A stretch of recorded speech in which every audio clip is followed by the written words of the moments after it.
Hello दोस्तों, आरो यारो के इस निःशुल्क प्रोग्राम में आपका स्वागत है। और मैं आशा करता हूं कि आप सभी लोग बहुत ही अच्छे होंगे और लगातार अपनी तैयारी को कर रहे होंगे। तो मैं ये तो आशा करता ही हूं कि आपने पहली क्लास बहुत अच्छी तरीके से देखी होगी और उसको कंठस्थ कर लिया होगा। तो एक तो पहले मैं जानकारी देना चाहूँगा कि कुछ स्टूडेंट्स ने ये पूछा था कि सर आप जो ये स्लाइड लगा के पढ़ा रहे हैं, ये नोट्स हमें किस तरीके से मिलेंगे अगर मैं हम लोग इसको पढ़ना चाहें तो सबसे पहले इसी संदर्भ में आपको जानकारी दे देता हूँ। तो इंटेलेक्टो के द्वारा एक प्रोग्राम चलाया जा रहा है जिसके अंतर्गत आपको जीएस के सभी नोट्स मिलेंगे और आपको मिलेगी कंप्लीट करंट अफेयर्स। ठीक है, और क्या मिलेगा आपको 15 फुल लेंथ मॉक टेस्ट जिसमें कि जीएस और हिंदी दोनों के क्वेश्चंस शामिल होंगे जैसा कि आयोग का पैटर्न रहता है। ठीक है, और ये जो कोर्स है ये आपको किस तरीके से मिलेगा आप थोड़ा इसको समझ लीजिए। इसमें 7 बुकलेट हैं। ठीक है, एक प्राचीन इतिहास, मध्यकालीन आधुनिक की, एक भारत और विश्व के भूगोल की, एक पॉलिटी की, एक सामान्य विज्ञान की जिसमें कि तीनों हैं, भौतिकी, रसायन और जीव विज्ञान, और एक बुकलेट है जिसमें कि पर्यावरण, भारतीय कृषि, भारतीय अर्थव्यवस्था और उत्तर प्रदेश विशेष शामिल हैं, और एक सारणीबद्ध सामान्य अध्ययन की है जिसमें कि जीएस के सभी इंपॉर्टेंट टॉपिक्स को लिस्टिंग के माध्यम से कवर किया गया है। तो ये 6 बुकलेट हैं और सातवीं आपकी है कौन सी, जो सामान्य हिंदी है, जो कि आपकी आरो यारो में 60 नंबर की प्री में पूछी जाती है और 60 नंबर की ही मेंस में आती है। ठीक है, तो ये जो 7 बुकलेट हैं वो आपको कहां पर मिलेंगी, आपके घर पर ही मिल जाएंगी अगर आप हमारे यहां से ऑर्डर करते हैं। तो ये आपको कोरियर के माध्यम से आपके घर पहुंचा दी जाएगी। और ये जो करंट अफेयर्स और टेस्ट सीरीज है ये आपको व्हाट्सएप ग्रुप के माध्यम से दिया जाएगा। ठीक है, तो ये पूरे कोर्स की डिटेल थी। आपको मैं नंबर दे देता हूं,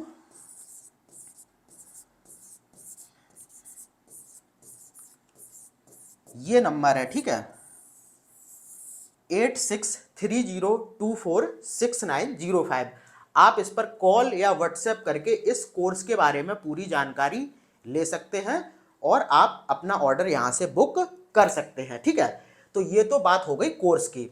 तो आज हम लोग स्टार्ट करते हैं उत्तर प्रदेश विशेष यानी कि यूपी स्पेशल की दूसरी क्लास को। तो आज की क्लास में सबसे पहले जो हम देखेंगे वो देखेंगे कुछ यहाँ की जो संविधान और राज्य व्यवस्था के संबंध में जानकारी है उत्तर प्रदेश से संबंधित उसको। ठीक है, तो उत्तर प्रदेश के प्रथम मुख्यमंत्री कौन थे, पंडित गोविंद बल्लभ पंत। ये फैक्ट आपको बहुत छोटे दिख रहे होंगे और लग रहा होगा कि ये काफी बच्चों वाली चीज है, लेकिन यही फैक्ट्स बार बार विभिन्न परीक्षाओं में पूछे जाते रहे हैं और खासकर आरो यारो में इनके आने की संभावना बहुत ही ज़्यादा होती है, इसीलिए इन सारी चीज़ों को यहाँ पर समाहित किया गया है। तो उत्तर प्रदेश के प्रथम मुख्यमंत्री कौन थे, पंडित गोविंद बल्लभ पंत। उसके बाद उत्तर प्रदेश और देश की पहली महिला मुख्यमंत्री कौन थी, ये थी सुचेता कृपलानी। ठीक है, उत्तर प्रदेश की भी पहली और भारत की भी पहली महिला मुख्यमंत्री कौन है, सुचेता कृपलानी। उसके बाद उत्तर प्रदेश के सबसे कम उम्र के मुख्यमंत्री कौन रहे हैं, अखिलेश यादव। ठीक है, और उत्तर प्रदेश की सर्वाधिक बार मुख्यमंत्री कौन रही हैं, ये रही हैं मायावती, जो कि कुल 4 बार उत्तर प्रदेश की मुख्यमंत्री रह चुकी हैं। ठीक है, उसके बाद उत्तर प्रदेश के प्रथम उप मुख्यमंत्री कौन थे, ये थे चौधरी नारायण सिंह। ठीक है, ये शायद आपने फैक्ट कभी सुना भी नहीं होगा लेकिन ये परीक्षाओं में पूछा जाता है। तो उत्तर प्रदेश के प्रथम उप मुख्यमंत्री कौन थे, चौधरी नारायण सिंह। उसके बाद उत्तर प्रदेश और साथ ही देश की प्रथम राज्यपाल कौन थी, तो वो थी सरोजिनी नायडू। ये उत्तर प्रदेश और आपको ध्यान रखना है भारत की भी प्रथम राज्यपाल थी कौन, सरोजिनी नायडू। अच्छा, उत्तर प्रदेश विधानसभा के प्रथम अध्यक्ष तो ये थे कौन, पुरुषोत्तम दास टंडन। कौन थे, पुरुषोत्तम दास टंडन। उसके बाद स्वतंत्रता के बाद प्रथम विधान परिषद सभापति कौन बने थे, ये थे चंद्रभाल। ठीक है, विधान परिषद सभापति कौन थे, चंद्रभाल प्रथम। अच्छा, प्रथम लोकायुक्त कौन थे, ये थे बिशंबर दयाल। ठीक है, उत्तर प्रदेश के प्रथम लोकायुक्त थे विशंबर दयाल। और ये तो शायद फैक्ट मैंने आपको पिछली क्लास में भी दिया था कि इलाहाबाद हाई कोर्ट के प्रथम मुख्य न्यायाधीश कौन थे, तो ये थे वॉल्टर मॉर्गन। ठीक है, आगे बढ़ते हैं। तो अब हम लोग बात करते हैं मुख्यालय से भिन्न नाम वाले जिले। देखो क्या होता है कि कुछ जिले तो ऐसे होते हैं जो जिला का नाम होता है वहीं पर उनका मुख्यालय स्थित होता है, लेकिन बहुत बार उत्तर प्रदेश के ऐसे जिले हैं जिनका जिले का नाम आपको कुछ देखने को मिलेगा लेकिन उनका मुख्यालय कहीं और होगा और उसका अन्य नाम होगा। तो ये भी क्वेश्चन यूपी पीसीएस काफी बार पूछता है, तो इनको हम लोग बहुत अच्छी तरीके से यहाँ पर देख लेते हैं। तो जो उत्तर प्रदेश का संभल जिला है इसका मुख्यालय है पवांसा में। ठीक है, फर्रुखाबाद का फतेहगढ़ में है। जालौन का मुख्यालय कहाँ पर है, उरई में। सोनभद्र जिले का मुख्यालय कहाँ पर है, रॉबर्ट्सगंज में। सिद्धार्थनगर का नौगढ़ में। संत कबीर नगर का खलीलाबाद में। उसके बाद कानपुर देहात का ये कहाँ पर है, अकबरपुर माती में। कुशीनगर का है पडरौना में। अंबेडकर नगर का है अकबरपुर में। कौशाम्बी का है मंझनपुर में। गौतम बुद्ध नगर का नोएडा। अमेठी का गौरीगंज। तो ये मुख्यालय से भिन्न नाम वाले जिले ये थे, इनको देख लिया। अब फिर से कुछ फैक्ट देखते हैं यहां पर। तो सर्वाधिक बार विधानसभा अध्यक्ष उत्तर प्रदेश में कौन रहे हैं, तो वो रहे हैं श्री आत्माराम गोविंद खैर और केसरी नाथ त्रिपाठी। ये दोनों लोग उत्तर प्रदेश विधानसभा के सर्वाधिक बार अध्यक्ष रहे हैं। और कितनी कितनी बार रहे हैं, 3 बार। ठीक है, ये आपको याद रखना है। अच्छा, उत्तर प्रदेश में लोकायुक्त पद का सृजन कब किया गया था, ये क्वेश्चन भी बहुत इंपॉर्टेंट हो जाता है। तो वो किया गया था 1975 में। अच्छा, उत्तर प्रदेश में लोकायुक्त का कार्यकाल कितने वर्ष का होता है, ये होता है 8 वर्ष का। और ये बहुत इंपॉर्टेंट है, आप लोग इसको मार्क कर लीजिए, ये बहुत ही इंपॉर्टेंट है क्योंकि ये क्वेश्चन बहुत बार पूछा गया है और हर बार अभ्यर्थियों ने इसका गलत उत्तर ही टिक किया है। क्योंकि बहुत से लोग सोच पाते हैं 5 4 3 1 इस तरीके से, लेकिन नहीं पता होता है कि उत्तर प्रदेश में जो लोकायुक्त का कार्यकाल है वो कितना है, 8 वर्ष का। ठीक है, तो आप इसको बहुत अच्छी तरीके से याद कर लीजिए। उसके बाद देखो उत्तर प्रदेश में प्रथम बार राष्ट्रपति शासन कब लगा था, तो ये लगा था 25 फरवरी 1968 में। और ये कब तक चला था, 26 फरवरी 1969 यानी 1969 तक। ठीक है, और आपको ये तो पता ही होगा कि उत्तर प्रदेश में पिछली क्लास में मैंने बताया था कि राष्ट्रपति जो शासन है वो कुल 10 बार लग चुका है। अब जो उत्तर प्रदेश का प्रथम केंद्रीय कारागार था वो कहां पर स्थापित किया गया था, वो किया गया था बरेली में। ठीक है, पहला केंद्रीय कारागार उत्तर प्रदेश में बरेली में स्थापित किया गया था। उसके बाद देखो उत्तर प्रदेश की जो 2 महिला मुख्यमंत्री रही हैं वो कौन कौन सी हैं। पहले तो आप यही ध्यान रखिए कि उत्तर प्रदेश में अब तक 2 महिला मुख्यमंत्री बनी हैं। कौन कौन, एक तो सुचेता कृपलानी जो कि उत्तर प्रदेश की प्रथम महिला मुख्यमंत्री थी और देश की भी प्रथम महिला मुख्यमंत्री थी। और दूसरा है मायावती जो कि उत्तर प्रदेश की सर्वाधिक बार मुख्यमंत्री रह चुकी हैं। तो ये उत्तर प्रदेश की अब तक की 2 महिला मुख्यमंत्री थी। ठीक है, अब हम उन लोगों को देख लेते हैं जो कि उत्तर प्रदेश के मुख्यमंत्री बने और साथ में ही उन्होंने देश के प्रधानमंत्री पद को भी सुशोभित किया। तो ये जो 2 लोग थे वो थे चौधरी चरण सिंह। आप लोगों को बहुत अच्छी तरीके से पता होगा कि चौधरी चरण सिंह कौन थे, और विश्वनाथ प्रताप सिंह जिसे कि आप आम बोलचाल की भाषा में बीपी सिंह के नाम से जानते हैं। तो ये उत्तर प्रदेश के 2 ऐसे मुख्यमंत्री रहे हैं जिन्होंने कि देश के प्रधानमंत्री के पद को भी सुशोभित किया है। उसके बाद अब देखो एक फैक्ट और यहाँ पर बहुत इंपॉर्टेंट है। जो नारायण दत्त तिवारी थे ये उत्तर प्रदेश के साथ साथ उत्तराखंड के भी मुख्यमंत्री रहे हैं। तो यानी कि ये एक इकलौते व्यक्ति हैं जिन्होंने कि 2 राज्य के मुख्यमंत्री के पद को सुशोभित किया है। उसके बाद देखो उत्तर प्रदेश के एक ऐसे विधानसभा अध्यक्ष भी थे जो कि मुख्यमंत्री बने। 2 लोग ऐसे थे। तो इनमें कौन कौन थे, श्री बनारसी दास और श्रीपति मिश्र, ये दो ऐसे लोग थे जो विधानसभा अध्यक्ष के साथ साथ उत्तर प्रदेश के मुख्यमंत्री भी रह चुके हैं। ठीक है, तो आई होप ये सारा आपको बहुत अच्छी तरीके से याद हो गया होगा। तो मेरे हिसाब से नोट्स आप ऑर्डर कर ही सकते हैं, तो आज जब मैं पढ़ाऊं तो आप उसको सामने रख के बहुत अच्छी तरीके से इस क्लास को समझ सकते हैं। ठीक है, चलिए अब देखो, उत्तर प्रदेश में जो किसी नगर का मेयर होता है उसके संदर्भ में भी कुछ चीजें आपसे बार बार पूछी जाती हैं, और जो भी चीजें पूछी गई हैं उनके संदर्भ में यहां पर मैं आपको बता देता हूं कि जो किसी देखो नगर का मेयर होता है वो पहली बात तो नगर का प्रथम नागरिक होता है। ठीक है, किसी नगर का मेयर उत्तर प्रदेश में उसको नगर के प्रथम नागरिक की संज्ञा दी जाती है। उसके बाद वह नगर निगम का पदेन सदस्य भी होता है। ठीक है, ये भी आपको याद रखना है। एक तो वो नगर का प्रथम नागरिक होता है और नगर निगम का पदेन सदस्य होता है। बाद बाकी जो वहां की कार्यकारिणी समिति होती है वह उसका पदेन सभापति होता है। ठीक है, और इसका निर्वाचन कैसे होता है, तो इसका निर्वाचन सीधे नगर के निर्वाचकों द्वारा होता है। ठीक है, तो उत्तर प्रदेश में जो किसी नगर का मेयर होता है, एक तो वो नगर का प्रथम नागरिक होता है, नगर निगम का पदेन सदस्य होता है, और जो नगर निगम की कार्यकारिणी समिति होती है वह उसका पदेन अध्यक्ष होता है, और जो उसका निर्वाचन है वो सीधे नगर के निर्वाचकों द्वारा होता है। ठीक है, तो ये एक नगर के मेयर की कुछ विशेषताएं थी।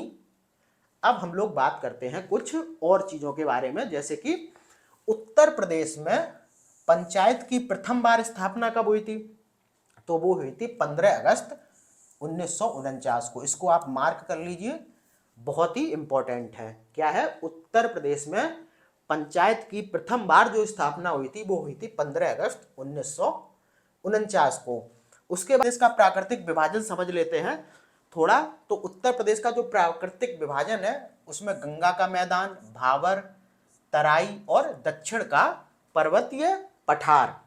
ठीक है, गंगा का मैदान आप समझ ही रहे होंगे, जहां उत्तराखंड से गंगा निकलकर आपके उत्तर प्रदेश में प्रवेश करती है, तो वहां पर एक मैदान है, उसी को गंगा का मैदान कहते हैं। ठीक है, फिर उसी के पास भाबर और तराई का जो क्षेत्र होता है, ठीक है, ये सारे उत्तर भारत के मैदान वाले क्षेत्र हैं जब आप भारत के भूगोल को पढ़ेंगे। और दक्षिण का पर्वत पठार, ठीक है, जो दक्षिण में आप देखेंगे जहां पर की सीमा आपकी लग रही है मध्य प्रदेश के पास से, वहां पर, तो वहां पर पठारीय क्षेत्र है, क्योंकि वहां से प्रायद्वीपीय भारत के पठार की शुरुआत हो जाती है। तो इस तरीके से जो उत्तर प्रदेश का प्राकृतिक विभाजन है वो गंगा का मैदान, भाबर तराई और फिर दक्षिण के पर्वत पठार। इसके बाद अगर हम देखें उत्तर प्रदेश का जो तराई क्षेत्र है उसकी प्रमुख फसलें कौन कौन सी हैं, ये भी क्वेश्चन पूछा गया है। तो उत्तर प्रदेश के जो तराई क्षेत्र की प्रमुख फसलें हैं वो कौन कौन सी हैं, वो है धान और गन्ना। कौन कौन सी हैं, धान और गन्ना। इन फैक्ट को अगर आप पहली बार देख रहे होंगे तो आप सोच रहे होंगे कि ये कैसे फैक्ट है। ठीक है, लेकिन जब आप प्रीवियस ईयर क्वेश्चंस को उठा के देखेंगे तब आपको पता चलेगा कि आयोग इसी तरीके के बहुत ही स्ट्रेंज फैक्ट पूछता है और आप उनको नहीं कर पाते हैं। और मैं आपको एक चीज और बता दूं कि मोस्टली बहुत सी किताबों में आपको ये फैक्ट देखने को नहीं मिलेंगे। ठीक है, तो आप इनको बहुत अच्छी तरीके से याद कर लीजिए। अब देखो, एक क्वेश्चन बहुत बार पूछा जाता है, यूपी ट्रिपल एससी में भी, यूपी पीसीएस में भी पूछा गया है कि जो चलास नामक घास है वो उत्तर प्रदेश के किस क्षेत्र में बहुतायत मात्रा में पाई जाती है। तो वो कहाँ पाई जाती है, वो पाई जाती है बुंदेलखंड वाले क्षेत्र में। ठीक है, और अगर हम बुंदेलखंड की बात करें तो ये मालवा पठार का विस्तार है। जब हम लोग भारत के प्रायद्वीपीय पठार के अंतर्गत मालवा के पठार को पढ़ेंगे तब आपको पता चलेगा कि मालवा का पठार कहाँ पर स्थित है। अभी आप सिर्फ इतना जानिए कि जो बुंदेलखंड है वो मालवा पठार का विस्तार है, और जो ये बुंदेलखंड वाला एरिया है ये उत्तर प्रदेश और मध्य प्रदेश में फैला हुआ है। हमें सिर्फ इतना याद रखना है कि उत्तर प्रदेश के 7 जिले इस बुंदेलखंड में आते हैं, और उन 7 जिलों का नाम आप कमेंट बॉक्स में अभी बताइए, क्योंकि वो भी पूछे जाते हैं। ठीक है, आपको थोड़ा सा मैं हिंट दे देता हूं, झांसी, ललितपुर, जालौन, ठीक है, ऐसे जिले बुंदेलखंड में शामिल हैं। तो अब आपको मैंने 3 बता दिए हैं, 4 आप कमेंट बॉक्स में बताइए कि बुंदेलखंड में उत्तर प्रदेश के 7 जिलों में कौन कौन शामिल हैं। ठीक है, इस बुंदेलखंड की अगर हम बात करें तो ये प्राचीनतम नीस चट्टानों और नदियों के निक्षेपों से निर्मित हुआ है।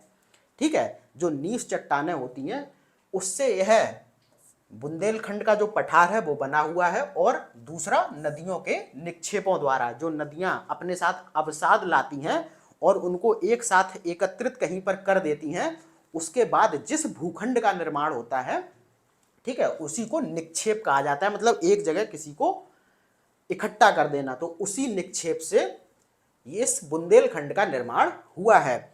और इसी बुंदेलखंड के पठार पर या फिर इसी बुंदेलखंड के क्षेत्र पर काली मृदा का विस्तार पाया जाता है। किस मृदा का विस्तार पाया जाता है?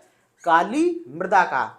अब आपको एक फैक्ट बहुत अच्छी तरीके से याद रखना है यहाँ पर कि इसी काली मृदा को करेल या फिर रेंगुर के नाम से भी जाना जाता है। ठीक है, बहुत बार ये भारतीय कृषि के अंतर्गत क्वेश्चन भी पूछ लिया जाता है, और यहाँ पर भी पूछा गया है कि काली मृदा को अन्य किस नाम से जाना जाता है, तो फिर करेल और रेंगुर।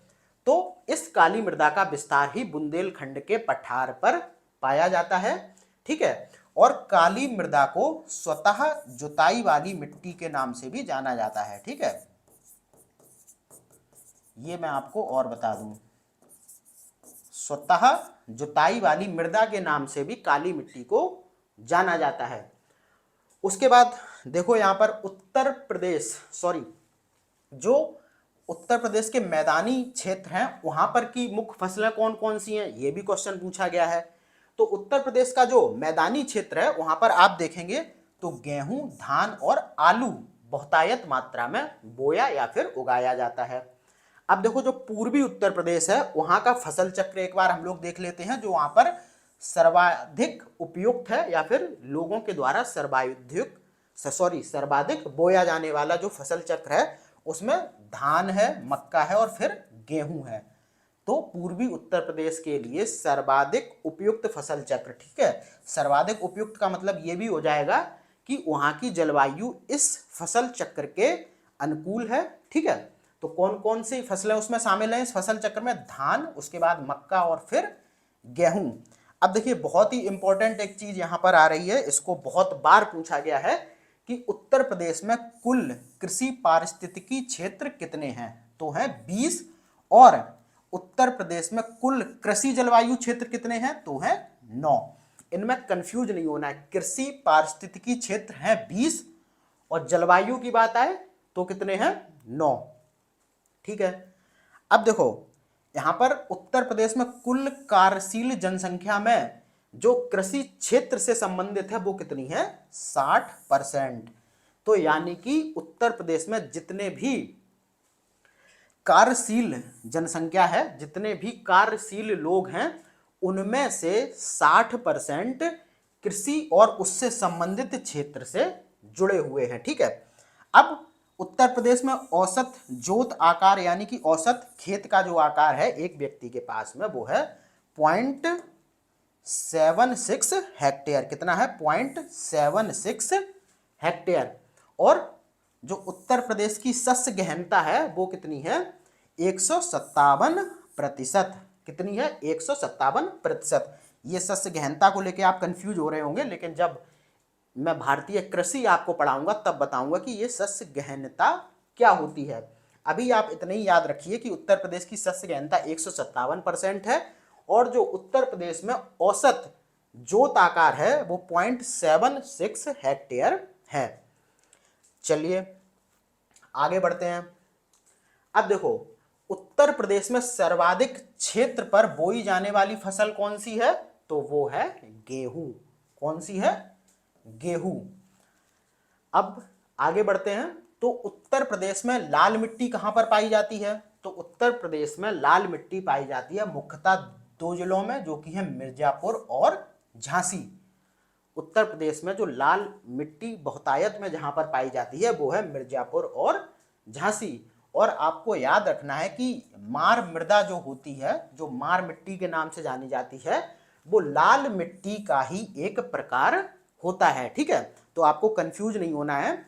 लाल मिट्टी को ही मार मृदा या फिर मार मिट्टी कहते हैं, ठीक है। और काली को अभी आपको मैंने बता ही दिया था, करेल या फिर रेंगुर या फिर स्वतः जुताई वाली मृदा, ठीक है। अब देखो उत्तर प्रदेश में जो ऊंचाई वाले भागों पर मिलने वाली प्राचीनतम जलोढ़ मिट्टी होती है उसे राढ़ कहा जाता है, ठीक है। ये आप फैक्ट याद रखना कि जो उत्तर प्रदेश में ऊंचाई वाले भाग हैं, ठीक है, वहां पर जो प्राचीनतम जलोढ़ मिट्टी, ऊंचाई वाले भाग यानी कि जो उत्तराखंड की तरफ है, ठीक है, तो वहां पर जो प्राचीनतम जलोढ़ मिट्टी है उसे राढ़ कहा जाता है, ठीक है। उसके बाद देखो उत्तर प्रदेश की जो प्रथम दुग्ध सहकारी समिति थी वो कहां पर स्थापित की गई थी, वो की गई थी लखनऊ में। ये क्वेश्चन बहुत बार पूछा जा चुका है। तो उत्तर प्रदेश की प्रथम दुग्ध सहकारी समिति लखनऊ में। उसके बाद जो उत्तर प्रदेश में न्यूनतम अवधि वाली फसल है वो कौन सी है, मूंग। मूंग आपको पता होगा बहुत जल्दी पककर तैयार हो जाती है, तो उत्तर प्रदेश में न्यूनतम अवधि वाली जो फसल है वो है मूंग। अब देखो जो उत्तर प्रदेश में सर्वाधिक वायु मृदा अपरदन से प्रभावित क्षेत्र हैं वो कौन कौन से हैं, तो वो हैं पश्चिमी उत्तर प्रदेश के मथुरा और आगरा। ये जो दो जिले हैं ये वायु मृदा अपरदन से उत्तर प्रदेश के सर्वाधिक प्रभावित जिले हैं। इनको आप बहुत अच्छी तरीके से याद कर लीजिए। उसके बाद देखते हैं, ये तो बात हो गई वायु मृदा अपरदन की। अब जो जलीय अपरदन से सबसे ज्यादा प्रभावित क्षेत्र है वो कौन सा है, हिमालय का तराई प्रदेश, क्योंकि यहाँ पर बहुत सारी नदियां बहती हैं, ठीक है। हिमालय का तराई प्रदेश आप समझ ही रहे होंगे, जो शिवालिक के नीचे वाला भाग है, ठीक है, यानी कि जहां पर कि उत्तराखंड की सीमा उत्तर प्रदेश से लगती है, तो वो वाला जो भाग है वो उत्तर प्रदेश का सर्वाधिक जलीय अपरदन प्रभावित क्षेत्र है। उसके बाद देखो भारत में प्रथम कृषि विश्वविद्यालय की स्थापना कहां पर की गई थी, पंतनगर में। कहां पर की गई थी, पंतनगर में। और अब पंतनगर कहां पर है, अब पंतनगर आपका है उत्तराखंड में। ये आपको याद रखना है और इसका नाम है गोविंद बल्लभ पंत सागर कृषि विश्वविद्यालय अब, ठीक है। पहले पंतनगर कृषि विश्वविद्यालय के नाम से इसे जाना जाता था और ये भारत का प्रथम कृषि विश्वविद्यालय है। और आई थिंक इसकी जो स्थापना है वो शायद 1960 के समथिंग की गई थी। आप एक बार इसको चेक कर लीजिए और कमेंट बॉक्स में इसकी सही डेट बता दीजिए एक बार। अब देखो हम लोग आगे बढ़ते हैं, तो उत्तर प्रदेश की जो सर्वाधिक महत्वपूर्ण नगदी फसल है, ठीक है, कुछ फसलों के प्रकार होते हैं, जब हम लोग अभी कृषि पढ़ेंगे तो आप देखेंगे नगदी होती हैं, व्यापारिक, वाणिज्यिक, ऐसी कुछ फसलें होती हैं।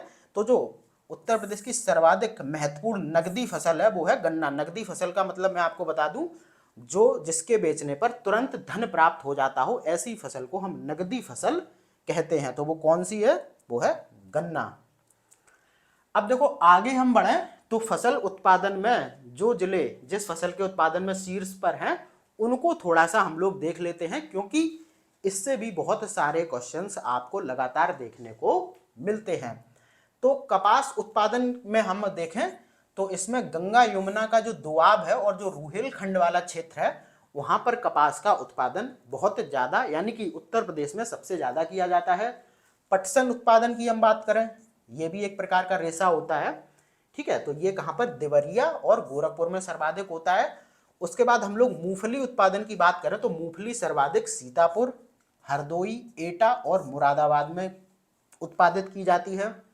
उसके बाद देखो अफीम उत्पादन, ये क्वेश्चन बहुत बार पूछा जा चुका है, ये काफी इंपॉर्टेंट है, आप इसको साइन कर लीजिए, टिक कर लीजिए। अफीम उत्पादन उत्तर प्रदेश में सर्वाधिक बाराबंकी और गाजीपुर में किया जाता है और क्वेश्चन हमेशा आपको बाराबंकी के संदर्भ में देखने को मिलता है। उसके बाद एक आम का प्रकार होता है रटौल, ये भी क्वेश्चन पूछा जा चुका है, ये सर्वाधिक मेरठ में, उसके बाद बागपत में, ये भी क्वेश्चन पूछा जा चुका है, ठीक है। लंगड़ा आम उत्तर प्रदेश में सबसे ज्यादा कहां पर होता है, तो ये होता है वाराणसी में। उसके बाद देखो आंवला उत्पादन, इसको भी आप इंपॉर्टेंट टिक कीजिए क्योंकि ये भी बहुत बार पूछा जा चुका है। तो उत्तर प्रदेश में जो सबसे ज्यादा आंवला उत्पादन करने वाला जिला है वो है प्रतापगढ़, ठीक है। उसके बाद केले के उत्पादन की बात करें तो उत्तर प्रदेश में वाराणसी, प्रयागराज और गोरखपुर, ठीक है, ये 3 जिले हैं जहां पर कि उत्तर प्रदेश में केले का उत्पादन सर्वाधिक होता है। उसके बाद संतरा उत्पादन की बात करें तो ये सहारनपुर में है और इसको भी टिक कीजिए क्योंकि ये भी 2-3 बार क्वेश्चन पूछा जा चुका है कि उत्तर प्रदेश में सर्वाधिक संतरे का उत्पादन कहाँ पर किया जाता है, तो वो किया जाता है सहारनपुर में। उसके बाद नींबू के उत्पादन की अगर हम लोग बात करें तो ये सहारनपुर और मेरठ, ठीक है। इसके नींबू के संदर्भ में भी क्वेश्चन पूछा गया है। संतरा और नींबू इन दोनों के उत्पादन में सहारनपुर सहारनपुर में सबसे ज्यादा उत्पादन होता है। उसके बाद सर्वाधिक जो चना वाला क्षेत्र है वो है बुंदेलखंड क्षेत्र, ठीक है। बुंदेलखंड मैंने आपको बता ही दिया, जहां पर कि उत्तर प्रदेश के 7 जिले आते हैं। दशहरी आम के संदर्भ में भी क्वेश्चन पूछा जा चुका है। ये तो बहुत प्रसिद्ध क्षेत्र है, मलियाबाद लखनऊ। आप जब भी आम लेने जाते होंगे तो वहां पर बहुत आवाजें आप सुनते होंगे जो कि आम बेच रहे होते, तो मलियाबाद के वो आम बताते हैं। तो ये दशहरी आम होते हैं, और ये जो मलियाबाद है ये कहाँ पर है, लखनऊ में आता है ये। उसके बाद आम की 2 प्रजातियां और होती हैं, सफेदा और चौसा। इनके उत्पादन में भी सहारनपुर उत्तर प्रदेश का शीर्ष जिला है, ठीक है। तो ये हो गए फसल उत्पादन में शीर्ष जिले और क्षेत्र। अब देखो फिर कुछ फैक्ट हम लोग देखते हैं उत्तर प्रदेश की कृषि के संदर्भ में। तो यहाँ पर आप देखिए उत्तर प्रदेश में किस दलहन फसल का क्षेत्र सर्वाधिक है। तो सर्वाधिक दलहन फसल वाला जो क्षेत्र है वो है चना, ठीक है। यहाँ यानी कि उत्तर प्रदेश में जो दलहन की एक फसल है चना, चना आप सभी लोग जानते होंगे, वो सर्वाधिक क्षेत्र पर बोया जाता है। उसके बाद उत्तर प्रदेश में जो मेरठ जिला है और यहाँ का जो गन्ना है उसे उच्चतम कोटि का माना जाता है, यानी कि ये सर्वाधिक बेहतरीन क्वालिटी का माना जाता है। किस जिले का, मेरठ का गन्ना, ठीक है। उसके बाद देखो उत्तर प्रदेश के किस हिस्से में कृषि श्रम उत्पादकता सर्वाधिक है, तो वो है पश्चिमी उत्तर प्रदेश में, ठीक है। कृषि श्रम उत्पादकता यानी कि जहां के उत्पादन में सर्वाधिक श्रम लगता है तो वो है पश्चिमी उत्तर प्रदेश में। उसके बाद उत्तर प्रदेश में सर्वाधिक क्षेत्रफल वाली आम की प्रजाति है तो वो कौन सी है, वो है दशहरी, ठीक है। यानी कि उत्तर प्रदेश में जो सर्वाधिक मात्रा में आम की प्रजाति पाई जाती है वो कौन सी है, वो है दशहरी। अब देखो आम के लिए प्रयोग एवं प्रशिक्षण केंद्र कहाँ पर स्थित है, ये भी क्वेश्चन पूछा गया है। तो आम के लिए प्रयोग एवं प्रशिक्षण जो केंद्र है वो आपका लखनऊ में स्थित है। और वहीं पर अगर अमरूद के लिए पूछ लिया जाए कि प्रयोग एवं प्रशिक्षण केंद्र कहाँ पर है, तो ये कहाँ पर है, प्रयागराज में। और अमरूद के उत्पादन के लिए प्रयागराज जाना भी जाता है, ये आपको याद रखना है क्योंकि क्वेश्चन अमरूद के संदर्भ में भी पूछा जा चुका है। उसके बाद आप देखो उत्तर प्रदेश में जो किसान मित्र योजना थी वो कब शुरू की गई थी, ये भी क्वेश्चन बहुत बार पूछा गया है। वो जून 2001 में, कब की गई थी, जून 2001 में। अच्छा उत्तर प्रदेश में चकबंदी योजना कब लागू हुई थी, ठीक है, चकबंदी 1954 में। चकबंदी आप सब लोग जानते ही होंगे, ठीक है। अच्छा उत्तर प्रदेश में किसान वही योजना कब शुरू की गई थी, तो वो की गई थी 1992 में, ठीक है। कब की गई थी किसान वही योजना, तो वो 1992 में। उत्तर प्रदेश में सीमांत कृषक किसको बोलते हैं, ठीक है, सीमांत कृषक बोलते हैं जिसके पास की 1 हेक्टेयर से कम भूमि हो, ठीक है। कितनी, 1 हेक्टेयर से जिसके पास कम भूमि हो उसको यहाँ पर सीमांत कृषक की संज्ञा दी जाती है। ये क्वेश्चन आपका प्रीवियस ईयर में पूछा जा चुका है। उसके बाद देखो मार मिट्टी, इसके बारे में हम लोग पहले ही पढ़ चुके हैं। ये एक लाल मिट्टी का भाग है, ठीक है, किसका, लाल मृदा का एक प्रकार है जो कि बुंदेलखंड क्षेत्र में पाई जाती है, ठीक है। अब देख लेते हैं थोड़ा सा कि उत्तर प्रदेश की जलवायु कैसी है। तो उत्तर प्रदेश की जो जलवायु है वो है उष्णकटिबंधीय और मानसूनी, यानी कि जिस तरीके से भारत की जलवायु है उसी तरीके से उत्तर प्रदेश की जलवायु है। अब यहाँ पर देखना पड़ेगा कि जो उत्तर प्रदेश का बुंदेलखंड वाला क्षेत्र है वो सर्वाधिक औसत तापमान वाला क्षेत्र है उत्तर प्रदेश का। यहाँ पर बुंदेलखंड क्षेत्र में सर्वाधिक औसत तापमान पाया जाता है। और क्यों पाया जाता है, क्योंकि यह जो उत्तर प्रदेश का बुंदेलखंड वाला क्षेत्र है यह कर्क रेखा के सर्वाधिक निकट है, इसीलिए यहाँ पर सर्वाधिक औसत तापमान पाया जाता है। अगर उत्तर प्रदेश में बात करें तो झांसी और आगरा, ठीक है, झांसी और आगरा में सर्वाधिक गर्मी पड़ती है। और अगर हम लोग देखें तो उत्तर प्रदेश का जो बरेली जिला है यहाँ पर सबसे कम गर्मी पड़ती है, ठीक है। तो सबसे ज्यादा गर्मी उत्तर प्रदेश में कहाँ पड़ती है, झांसी और आगरा में, और सबसे कम गर्मी पड़ती है बरेली में और सर्वाधिक औसत तापमान कहाँ पर पाया जाता है? बुंदेलखंड क्षेत्र में। क्यों? क्योंकि वह कर्क रेखा के पास स्थित है। अब देखो, बंगाल की खाड़ी में जो मानसून उठता है उसको उत्तर प्रदेश में पूर्वा के नाम से जाना जाता है। किसके नाम से जाना जाता है? पूर्वा के नाम से। तो आप याद रखना कि जो बंगाल की खाड़ी वाला जो मानसून है, ठीक है, जिसे आप दक्षिण पूर्व मानसून के नाम से भी जानते हैं, तो यह उत्तर प्रदेश में पूर्वा के नाम से जाना जाता है। ठीक है। उसके बाद आप सभी को पता होगा कि मई जून में उत्तर प्रदेश में जो बहुत तेजी से गर्म हवाएं चलती हैं उनको क्या कहा जाता है? उनको कहा जाता है लू। अच्छा, एक चीज मैं आपको बता दूं कि पूर्वा और लू दोनों के संदर्भ में क्वेश्चन पूछा जा चुका है, तो आप इसको बहुत अच्छी तरीके से याद कर लीजिए। उसके बाद देखिए, उत्तर प्रदेश में बारिश कब होती है? सबको पता है कि जुलाई और अगस्त के महीने में यहाँ पर सबसे ज्यादा बारिश होती है। और यहाँ पर जो बारिश होती है वो मोस्टली होती है जो बंगाल की खाड़ी में जो मानसून उत्पन्न होता है उससे, और जो अरब सागर में जो मानसून उठता है उससे उत्तर प्रदेश में बहुत कम वर्षा प्राप्त होती है। तो सर्वाधिक वर्षा किससे प्राप्त होती है? वो होती है जो बंगाल की खाड़ी में दक्षिण पूर्व वाला जो मानसून। अभी जब हम लोग मौसम और जलवायु भारत के भूगोल के संदर्भ में पढ़ेंगे तब आपको पता चलेगा कि मानसून कहाँ कहाँ से उठता है। अभी आप सिर्फ इतना याद रखिए कि उत्तर प्रदेश में जो सर्वाधिक वर्षा है, ठीक है, वो होती है बंगाल की खाड़ी से, और जो अरब सागर वाला मानसून होता है वो उससे नाम मात्र की वर्षा होती है। अब देखो, एक चीज और, एक योजना के संदर्भ में, सॉरी, एक आयोग बनाया गया था, कृषक समृद्धि आयोग। ठीक है, इसके संदर्भ में पूछ लेता है कि किसानों के लाभ के लिए जो उत्तर प्रदेश सरकार द्वारा कृषक समृद्धि आयोग बनाया गया था वो कब स्थापित किया गया था? तो वो किया गया था 2017 में। ठीक है, तो कृषक समृद्धि आयोग की स्थापना कब की गई थी सरकार द्वारा? 2017 में।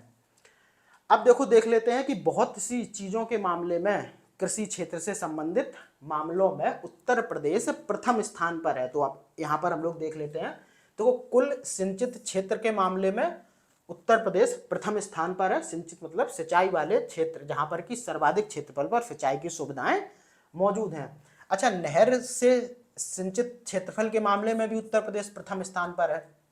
ठीक है, कुल ट्यूबवेल सिंचित क्षेत्रफल के मामले में भी उत्तर प्रदेश प्रथम स्थान पर है। अमरूद के उत्पादन में भी प्रथम स्थान पर है। आम के उत्पादन में भी, आंवला के उत्पादन में भी, कुल खाद्यान्न के उत्पादन में भी, आलू के उत्पादन में भी, गेहूं के उत्पादन में भी, उर्वरक के उत्पादन में भी, ठीक है, गेहूं यहाँ पर दोबारा आ गया, दुग्ध उत्पादन में भी, गन्ना उत्पादन में भी, और चीनी उत्पादन में भी।